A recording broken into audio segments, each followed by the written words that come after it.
우리나라 여러 군데에 온천이 있습니다. 대전에도 유성 온천이라는 곳이 있습니다. 온천이라면 어느 온천이나 광고를 합니다. 우리 온천수는 지하 깊은 곳에서 끌어올린 미네랄이 풍부한 온천으로 아토피, 각종 피부병에 특효가 있습니다.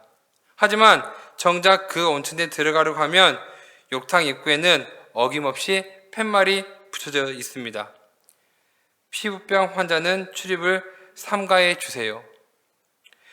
피부병에 특효약이 있다고 하고서는 피부병 환자들을 들어오지 말라고 하는 목욕탕과 같이 기도가 정말 중요한지 알면서도 기도 생활을 열심히 하지 못하는 경우들이 있다고 하는 것입니다. 오늘 말씀에는 기도로 살아갔던 어머니 한나에 대해서 증거하고 있습니다. 기도의 어머니 한나의 신앙을 통해서 하나님이 주시는 선물과 또한 우리의 신앙을 이 시간 점검해 보고자 합니다. 우리는 첫 번째, 기도의 재단을 우리는 사모해야 합니다. 오늘 10절에 있는 말씀 보시면 한나가 마음이 괴로워서 여호와께 기도하고 통곡하여 서원하여 이르되 만군의 여호와여 만일 주의 여종의 고통을 돌아보시고 나를 기억하사 주의 여종을 잊지 아니하시고 주의 여종에게 아들을 주시면 내가 그의 평생에 그를 여호와께 드리고 삭도를 그의 머리에 대지 아니하겠나이다. 한나는 콤플렉스가 많은 어머니였습니다. 사람이라면 누구나 콤플렉스 한두 가지 정도는 가지고 살아갑니다. 키가 큰 사람은 키가 커서 콤플렉스입니다. 우리나라의 유명 여성 3인조인 그룹의 한 가수는 동료들보다 키가 커서 너무나 컴플렉스 속에 살아왔다고 고백하고 있습니다. 키가 큰 게 어떻게 그게 컴플렉스인가 생각하겠지만 사람 일을 안 겪어보면 모른다고 하는 것입니다. 하지만 반대로 키가 작으면 괜찮습니까? 아닙니다. 키가 작은 사람은 작은 대로 또 콤플렉스를 가지고 살아갑니다.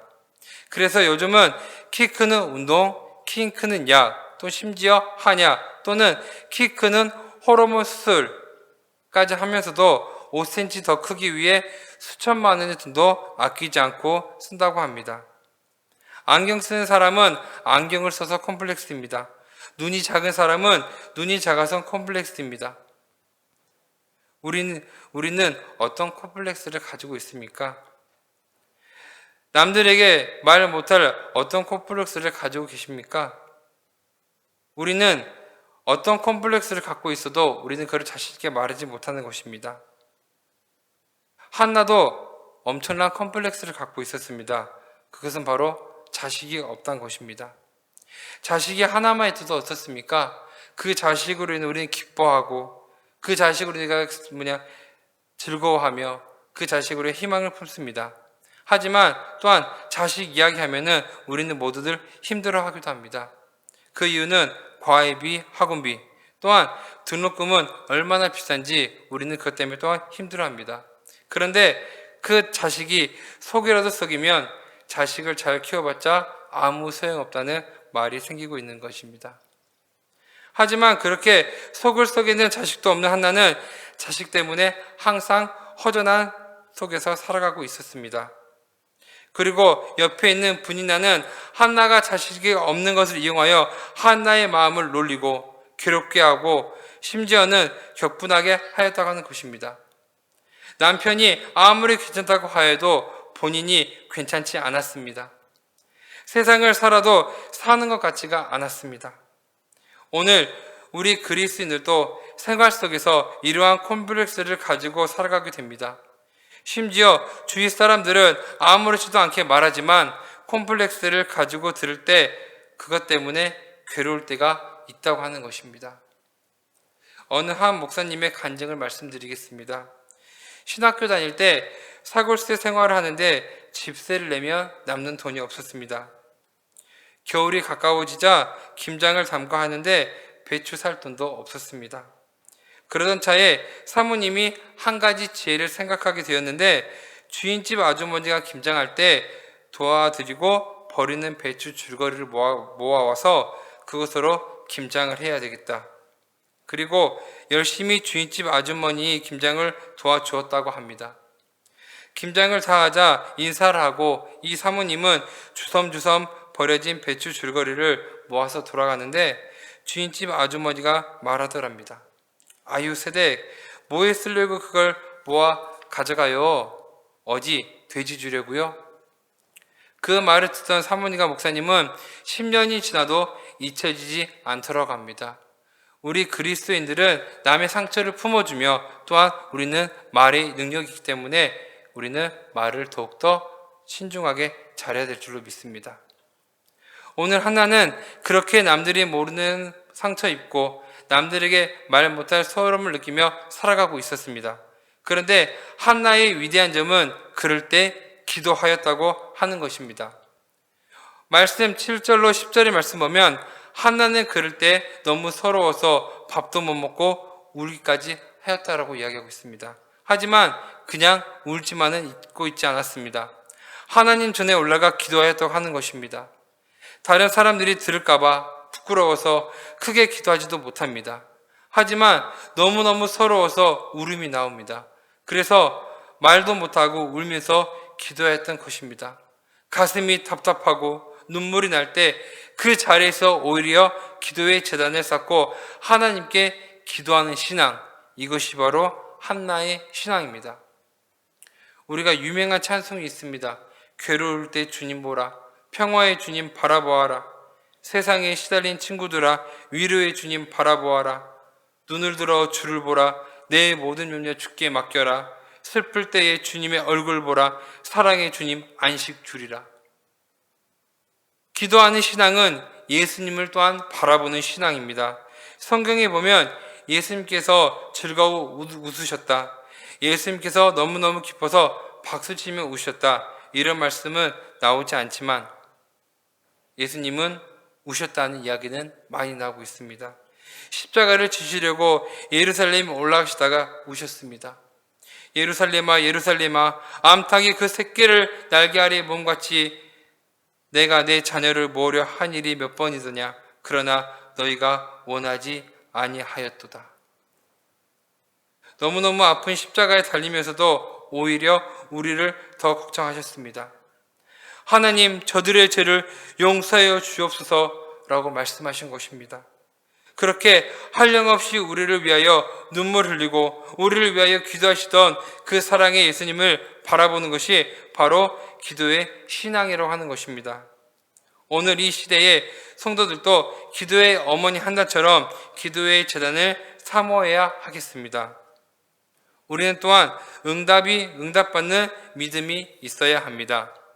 17절 18절 말씀에 보면 엘리야가 대답하여 이르되 평안히 가라, 이스라엘의 하나님이 내가 기도하여 구한 것을 허락하시기를 원하노라 하니 이르되 당신의 여정이 당신께 은혜 입기를 원하나이다 하고 가서 먹고 얼굴에 다시는 근심 빛이 없더라. 한나는 기도하였습니다. 마음이 상할 때 통곡하면서 하나님을 찾고 하나님께 기도하였습니다. 그럴 때 그 사실을 알게 된 엘리 제사장이 조용히 위로해 줍니다. 딸이여 평안히 가라, 하나님이 내 기도를 허락하시기를 원하노라.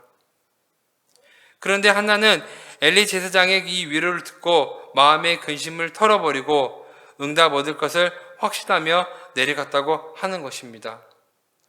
요한일서 5장 15절에는 말씀합니다. 우리가 무엇이든지 구하는 바를 들으신 줄 안즉 우리가 그에게 구한 그것을 얻을 줄을 또한 아느니라. 예레미야 33장 3절을 말씀합니다. 너는 내게 부르짖으라. 내가 내게 응답하겠고 내가 알지 못하는 크고 비밀한 것을 내게 보이리라. 기도하면 하나님께서 벌써 응답해 줄 줄로 확실히 믿으시기를 바랍니다. 기도하면 내가 생각했던 것보다 더 크고 더 좋은 것으로 응답해 줄 줄로 확실히 믿으시기를 바랍니다.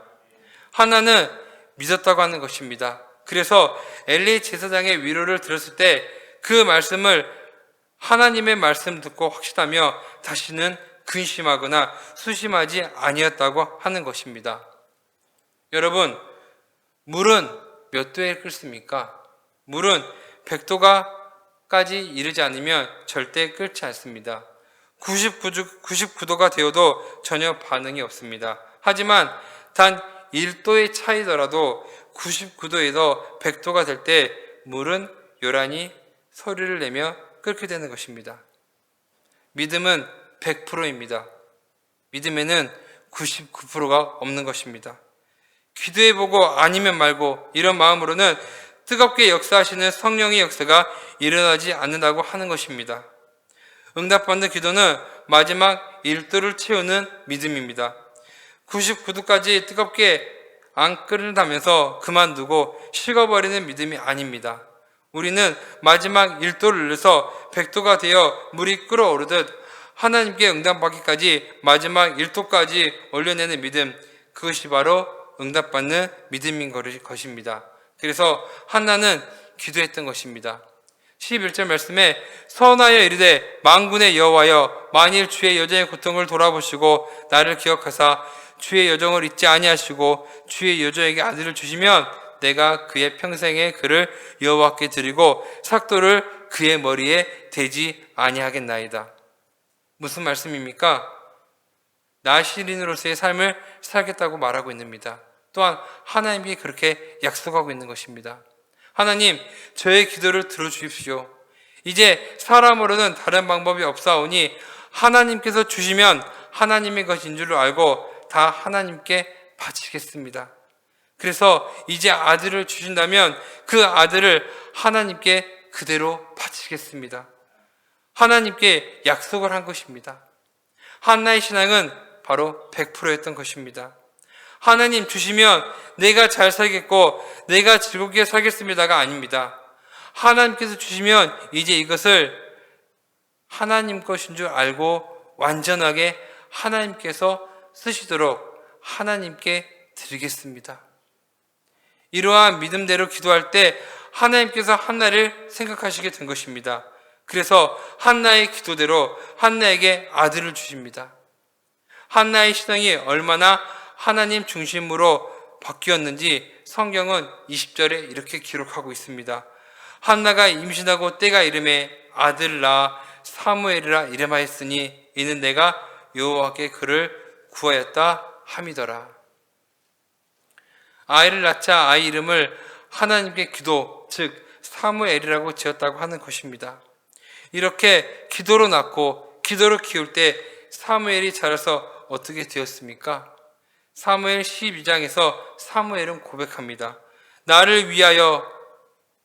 나는 너희를 위하여 기도하기를 쉬는 죄를 여호와 앞에 결단코 범치 아니하리라. 즉 기도의 기도자가 되었다고 하는 것입니다. 우리는 이것을 섞고 저것을 섞을 때 문제가 발생합니다.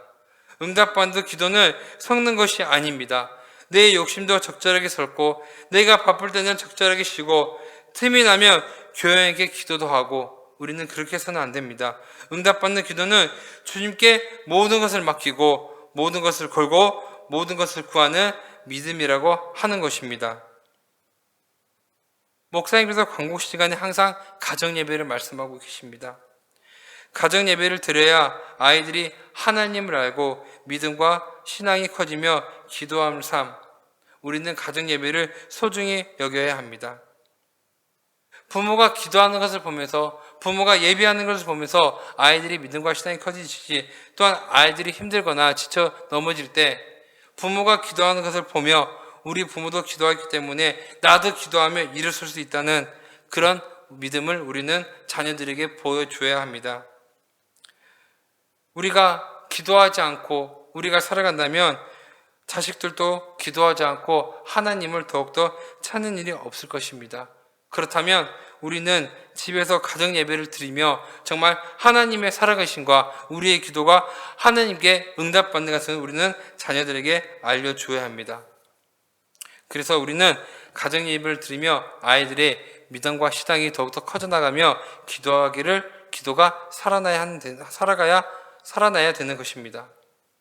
또한 기도로 살아가는 신앙이 있어야 합니다. 오늘 본문 26절에서 28절의 말씀을 보겠습니다. 한나가 이르되 내 주여 당신의 사심으로 맹세하나이다. 나는 여기서 내 주를 당신 곁에 서서 여호와께 기도하는 여자라. 이 아이를 위하여 내가 기도하였더니 내가 구하여 기도한 바를 여호와께서 내게 허락하신지라.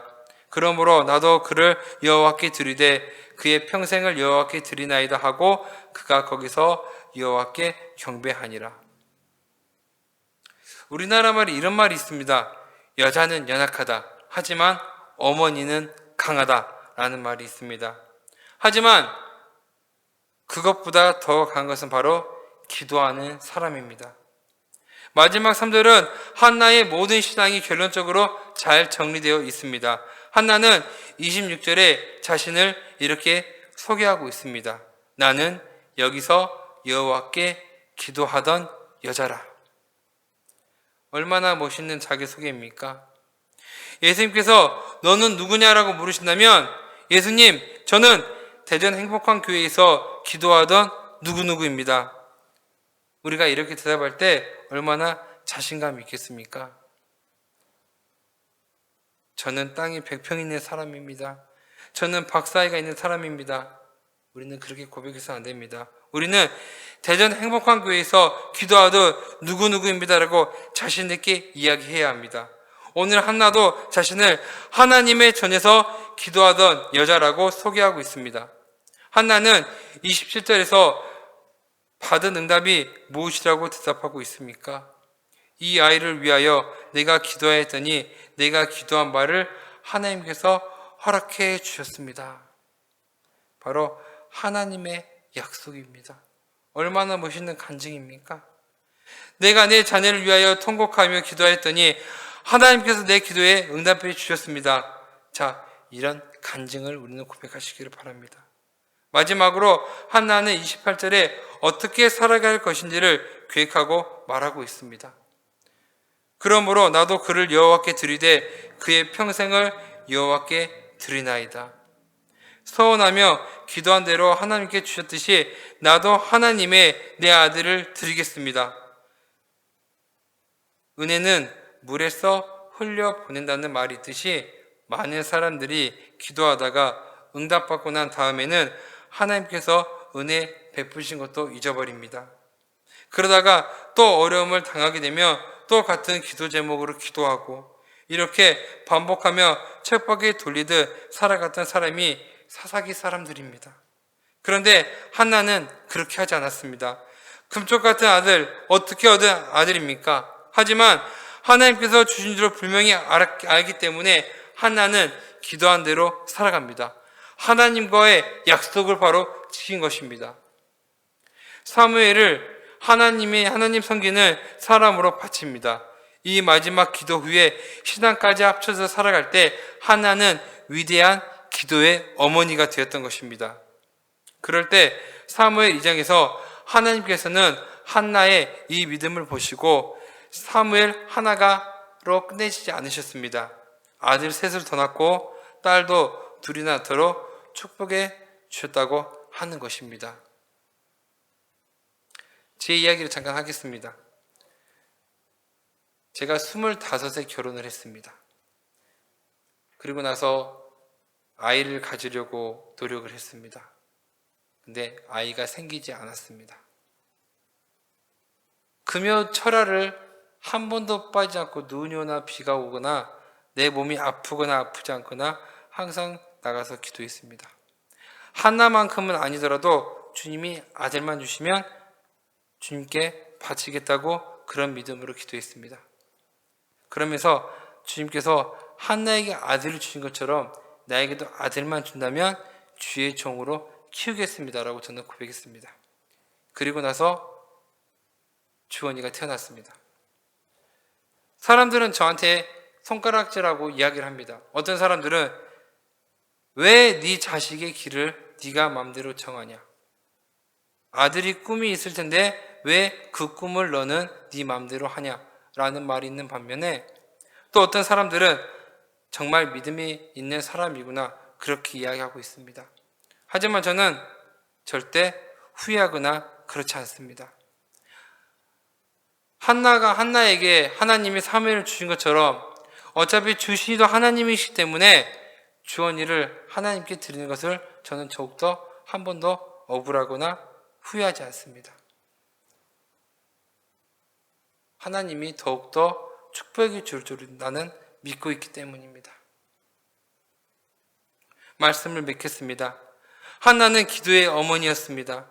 울음이 나올 때 하나님 전에 나가서 통곡하며 기도하였고, 기도할 때 모든 것을 하나님께 맡기고 걸고 드리는 철저한 믿음으로 기도하였고, 기도 후에는 기도한 대로 살아가겠다고 하는 것입니다. 기도의 어머니 한나의 기도를 본받는 믿음이 있으시기를 바랍니다. 그리하여 기도하는 사람이 되고 기도로 살아가는 사람이 되어 이 시대에 한나와 같은 하나님께서 사용하시는 기도의 사람들이 다 되시기를, 또한 약속을 믿으시는 하나님을 믿으시기를 주님의 이름으로 축복합니다.